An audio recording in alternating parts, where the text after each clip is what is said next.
بسم الله الرحمن الرحیم. امروز 29 روز ماه مبارک رمضان است.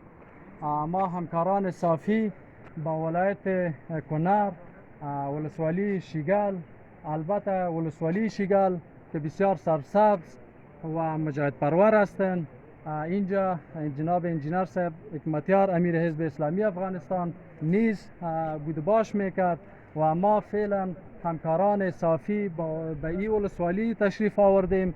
البته کمک ارسالی برادران و خواهران اهل خیر ما که توسط حاجی صاحب اسلام الدین از کانادا ارسال شده است به خدمات، ما پولشان را، پول زکات و صدقات فطرشان و کمکشان مواد خوراکی خریداری کردیم و فعلا در حضور داشته مستفیدان و بزرگان ولسوالی شیگل توزیع میکنیم. خداوند صدقات برادران اهل خیر ما را که از کانادا با واسطه حاجی صاحب اسلام الدین برای ریاست خدمات ارسال کرده است، خداوند قبول کند.